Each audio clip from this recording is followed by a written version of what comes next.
episode 45 of the Fit Pro podcast.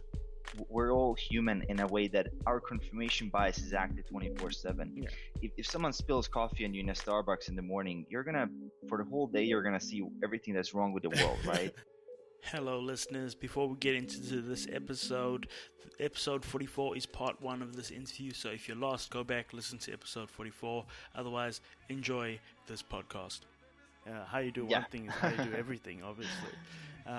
Everything is consistency. I'm a big believer in consistency. Literally everything in my life right now is either, okay, can I do this consistently? If I can't, it's out of the picture. Yeah. If it's not being done every single day, I can't stick to it. If I can't coach a client for some reason, I'm not gonna take that client. I'm just gonna have okay, you're gonna get 100%. I'm kind of like in the direction of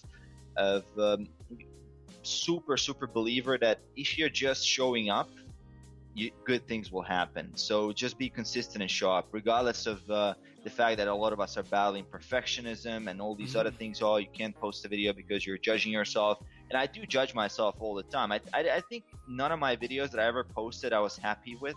Like none. There's 400 plus videos right now, almost 500. Not a single video that I've uploaded that I didn't have an idea how I could make it better after it's done. But I have to ship it, I have to push it out, and it's because it's going to help people. And Radu is a great example as well with his channel. He's just putting out great content, and people, if you help people will like you. I mean, in a way that they will reward you with their attention. And if your goal, and if you're kind of coming at it very sincerely with truly trying to help people, that shows. It's very clear what the audience is that is coming, for example, to watch a video from Radu or myself or other great YouTube channels who are looking to improve themselves versus an audience who is looking for entertainment. These are kind of two different types of personas that come out of us. So someone watching my videos, in that moment, their persona is like, okay, I want to learn, I want to improve myself, I want to become the best version of myself. Maybe that same person is watching someone else's video and they have a different persona come out of them. And that's kind of what the goal is. You should definitely watch multiple different people and try to expand yourself in many different areas and grow all the types of personality that you have and improve in all areas. And I'm a big believer in that you should have a lot of variety of who you learn from, and try to even learn from people who contradict each other. That's gonna force you to think critically and really dive deeper into the evidence and really see who makes the most sense and why. Why is the biggest point? Why does this guy make sense? Why is this research relevant? Try to learn from many different sources and surround yourself and be critical. I love when people leave a video comment and they say, man, what are you talking about? This is not true. And then we get into a little bit of a debate, which is a good thing, right? You should get into debates. You should challenge people. We're not gurus. I mean, I hate when someone says, oh, Mario is a guru, you know, he's so great, he knows everything. No, I don't know anything, right? I'm just interpreting the research. And it's all, I mean, research is just one potential direction that you can go through.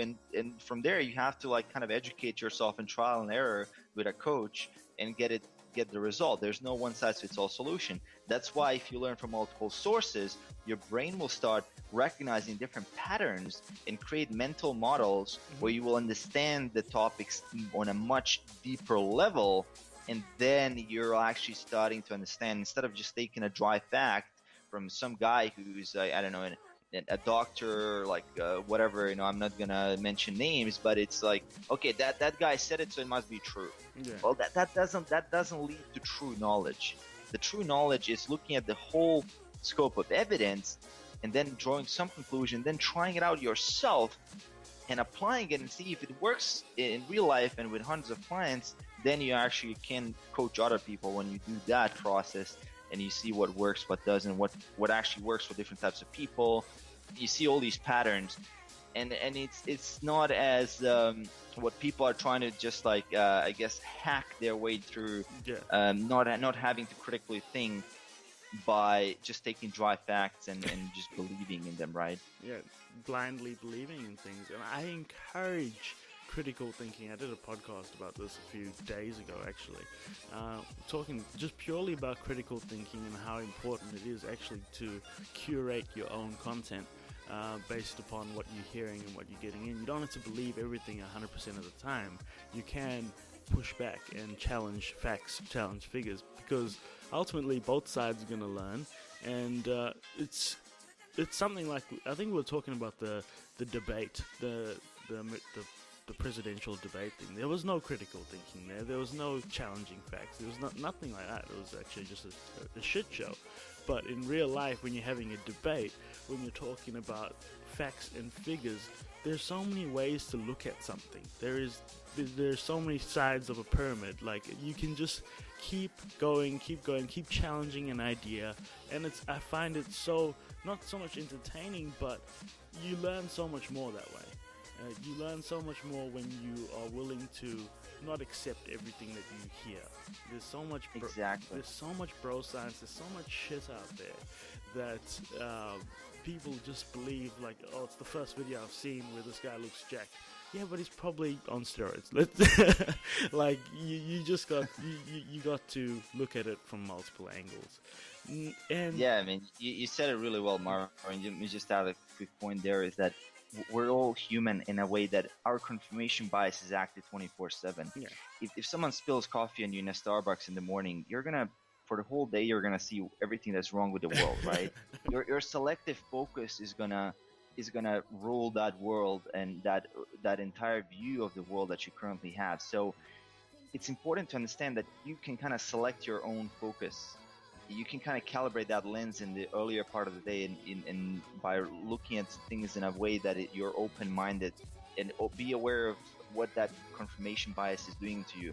Because if you're someone who is like, hey, paleo is amazing, and then everything that you read about paleo ultimately starts making more sense than anything else you read, then you know that you might have fallen into a trap that where you need to backtrack and then read even more stuff that is contradictory to that point. So you can kind of get yourself out of that confirmation bias and start viewing the world and nutrition and whatever the thing that you're learning in is from a more objective standpoint, from a more like, okay, nuanced way, right? Where things can go in very, very different ways, and more like trying to come up with a right context where this is applicable, where it's not, right? So the context is what really separates information and knowledge. It's when you add information and context, then you have true knowledge, right? So that's just a quick point that I wanted to add there, so people can kind of resonate with that. Yeah, for sure. And you, what you said makes perfect sense. And look, moving forward, what separates you? What separates you from every other one of those online trainers, online people that are doing like your programs, that are preparing people for competitions, that are preparing people for a healthy lifestyle? What separates you from the millions of trainers online at the moment? Well, here's the thing, all right? There's a ton of great trainers. I know personally at least 100 good trainers, right? And we all have our own approaches, and we all will resonate with different types of people. Going back to what we said before, some people will resonate with my message of becoming the best version of yourself, working on personal development as hard as hitting it in the gym. What happens outside of the gym is as important as in the gym. We have research supporting that your stress levels, the way you live your lifestyle, it leads your lifestyle, and how you take care of yourself in other areas of your life impacts your training and the results you get from that as well. And I really try to put myself out there in a way that there's guys like me or similar to me in a similar situation, and those guys will resonate with me the most, or those girls who are really on that path of passion about reading books and doing all these things. And there's other coaches who do that the same way I do, right? But we have our little differences, and that doesn't mean that I'm better or worse. It's just find someone who you can resonate with and go with it. Take action. You're never going to be ready, right? People always like, oh, I'm not ready for coaching, I'm not ready to do this, I'm not ready for that. You're never going to be ready for anything, right? It's that's exactly why it's going to make you grow. Yeah. I'm not ready for going out and going to the gym and doing a 2.5 hour workout. I'm never ready for that.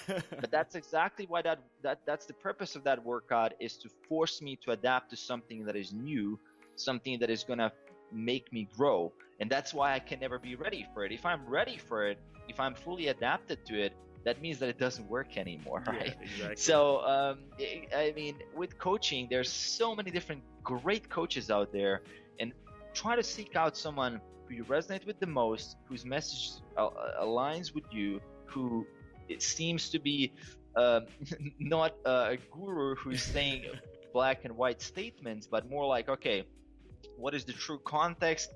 This is what the data says. We can try out different things. We can see what works. You can literally see who is trying to scam people, who is not. There's a whole number of great evidence-based coaches out there who are truly spreading out a great message, but there's also different quacks out there who are saying, hey, just put butter in your coffee and you're gonna burn fat. I don't know how an 800 calorie cup of coffee can help you burn fat, right? And if you drink it in the morning and one in the evening, that's more than half of your daily intake, right?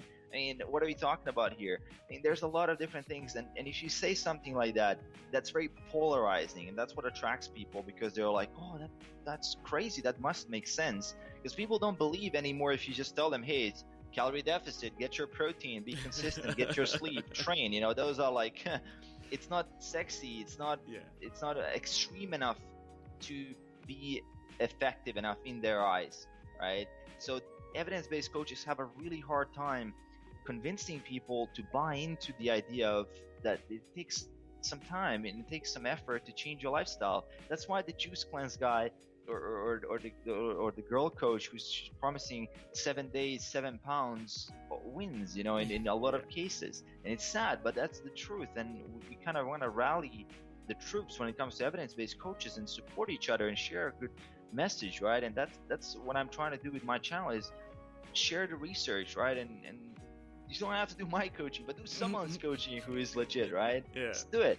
And the thing, there's a lot of legit coaches out there. I've interviewed a lot of them, but there's so much noise. There's so much white noise. And you're right, the person that advertises the 7-day juice cleanse to lose 10 kilos wins most of the time, because people are inherently looking for the quick way to do things. From my experience, and I'm assuming from your experience as well, there is no quick way to do it. There's the consistent way to do it, there's the lifestyle changing way to do it, and that's generally the stuff that's going to give you the longer lasting results. Now, when the online coaching space, right? So the online coaching space is very competitive. It really is. Was there ever a moment in your whole this new career of yours that you've gone, maybe I should just go back and go work in computers? Actually, no. No. I was like, okay, burn the boats, destroy the bridges. There's no coming back. Yeah. Once you go in this, it's just moving forward. I'm the kind of person that is moving forward. I try to not look into the past. If I went through a certain phase in my life, I'm not going to go back into that phase. It's very, very unlikely that I'm ever even going to consider that, because I'm always looking forward. And as the journey itself, whatever journey you're in of self-improvement, you change, you become stronger. Same as in a diet. What is difficult for you right now, if you're just starting out, you might think, oh, this my fitness is so complicated, these macros, what is this? 6 months from now, you're going to be laughing at that, because you become stronger and more competent to do these things, and it becomes effortless. So things that I felt were harder and challenging for me a couple of years ago now are a joke. And that's the same mentality I'm going to have 5-6 years from now, hopefully, if I keep pushing myself and growing as a person, that I'm going to find a new thing to challenge myself. And there's always things, and that's something that I guess is one part of it's almost like an addiction, right? Maybe it's because I was like a little kid, I was watching like Dragon Ball and little animes where it's like the character is always improving, and that's kind of what's attracted to me in video games, is always that never-ending improvement. The fact that you're always progressing, and I'm the person that resonates with progress the most, and that's something I see when people, I see potential, I see progress. I think that's one of the things that that's why I don't go back, because I feel like my progress bar needs to move forward.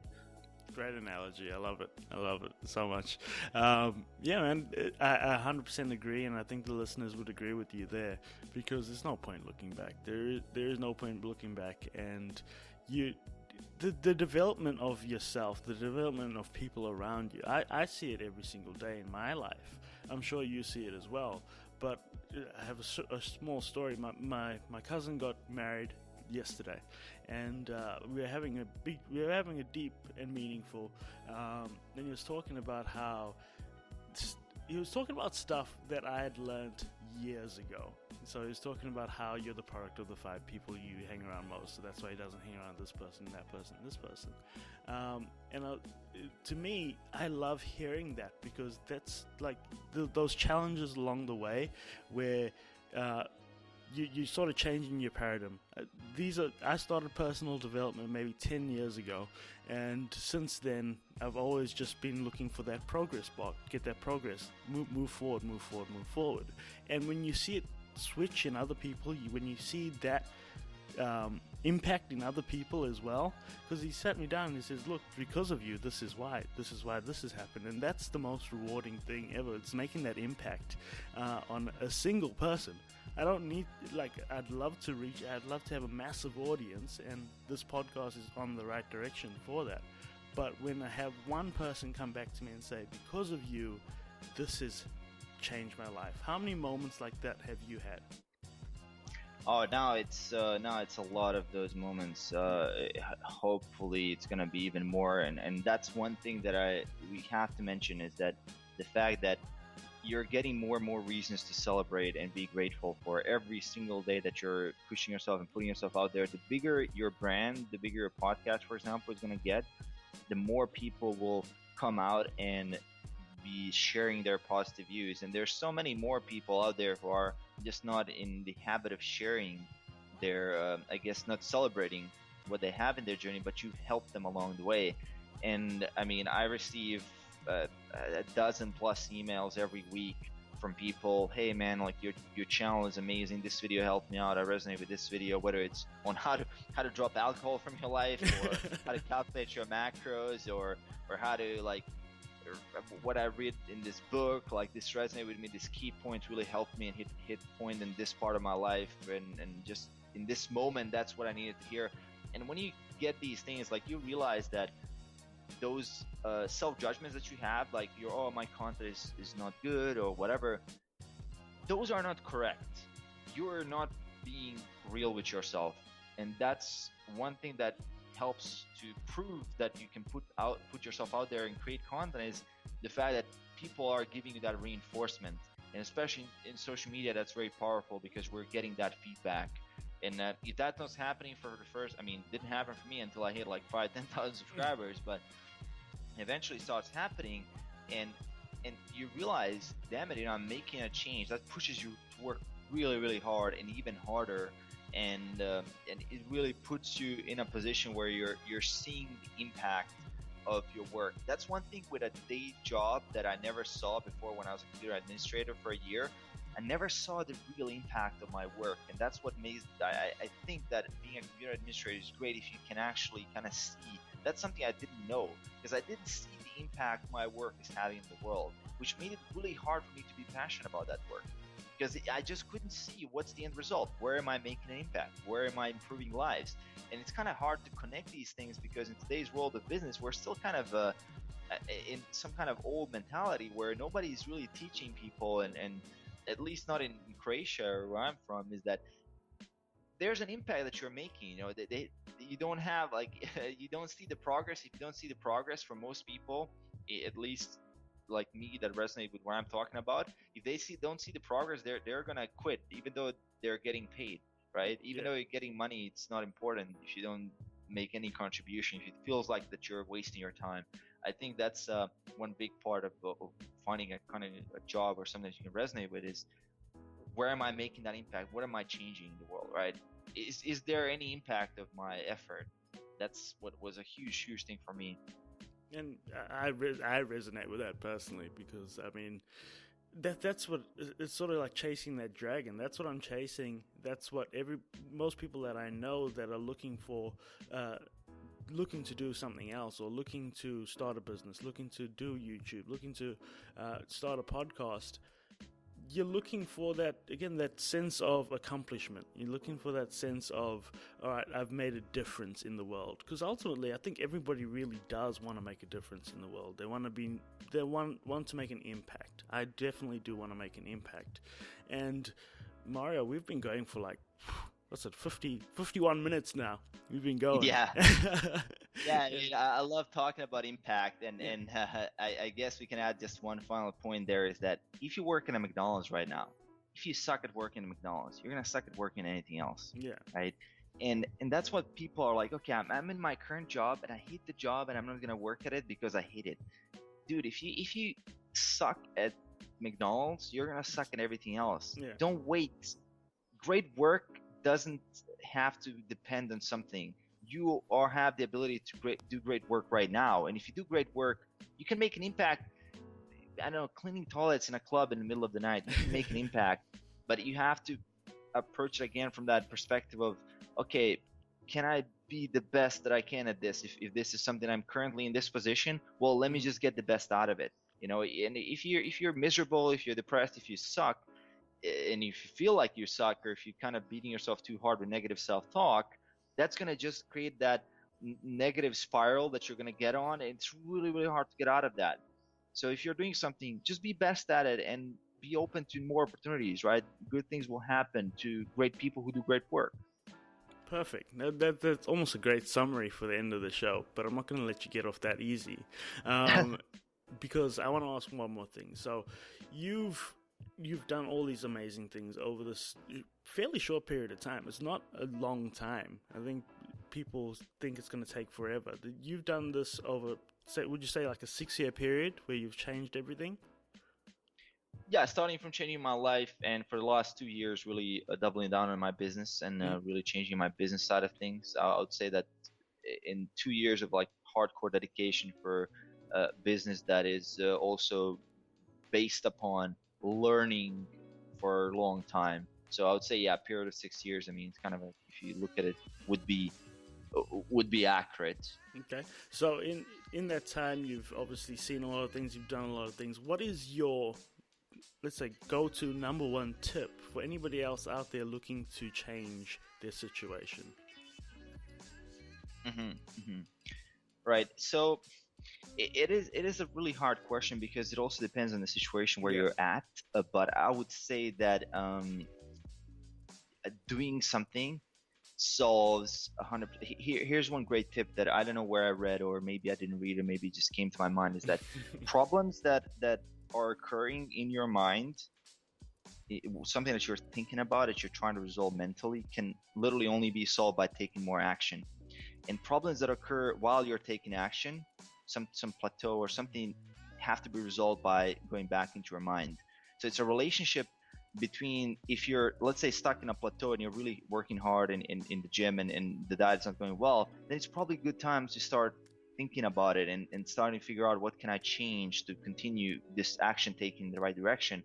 But if you're thinking your way to losing weight, and if you have the perfect plan in your head, you're not going to move forward because you're not taking any action. So the doing part is missing. So it's about finding the balance between the problem. If it's in your head, then do something. If it's while you're doing something, then go back into your head and reflect, right? So find that balance, and you can apply this to anything, right? If you just apply this, I think that it is one of the mindset that's really helped me, because I always look at myself and I don't know when to self-reflect. I don't know when to take action. So this really helped me a lot, because I know if I know the origin of the problem, I can approach it in a different way. And oftentimes, if it's a mental problem, I go to a gym and I come back and I got the solution, because I took some action and it just came to me. Or even if I just, okay, I'm not sure what video I'm going to make. Well, just start making the video and just start talking. Yeah. And it just happens, right? And because I didn't try to solve a mental problem by thinking more, I solved it by doing more, right? So it is kind of a mindset that really helped me a lot. Awesome. Take action, guys, and move forward. Now, Mario, thanks for coming on today. How can the listeners find you? What is your social? What are your websites? What is your email? Yeah, so the easiest and the best way to kind of stay in touch and I guess, learn more about what am I doing, is just to go on YouTube, and if you search for Mario Tomic, so it's Mario and a Tomic. If you just type that into YouTube, you're gonna see the channel is the first one. You can see that guy there with some app and like posting some videos about fitness. So the Jack guy. I don't know if like Jack. Yeah, it's like a guy who's trying to do something in the gym. So you can find me there on YouTube. Aside from that, you can find me on Instagram. You can leave the links in the show notes probably somewhere, so you can follow me on Instagram or on Facebook if you use those things. But I think YouTube, if you're looking for truly expanding your knowledge in certain topics in fitness, nutrition, personal development, you're going to find something that resonates with you there for sure. On the website, you can download a free workout if you want to try that out. But in terms of pure content, a lot of value, I would first go to YouTube and just check it out. Something will resonate with you. 100%, man. Thanks for coming on today. Thanks, Marvin. Thanks for having me. Awesome. Look, I've been doing this for a while now. So I've been doing podcasting for a few months now, and I still don't know how to end these damn episodes. So I've thought of a solution to this, letting the guests end the episodes. How do you sign out on your YouTube channel? Oh, the way I sign out my YouTube channel is like, hey, thanks for watching the video, and make sure to hit that subscribe button below to support the channel, and I'll see you in the next one. And I say peace. That's what I do too. So peace, guys. Thanks for listening. And that is the end of our interviews with Mario Tomic. If you like what you heard and you want to hear more, make sure you head to fitpropodcast.com to check out all of our previous content. If you want to know more about Mario, links in the show notes. Thank you for listening to the Fit Pro Podcast. Stay motivated, stay inspired. Peace.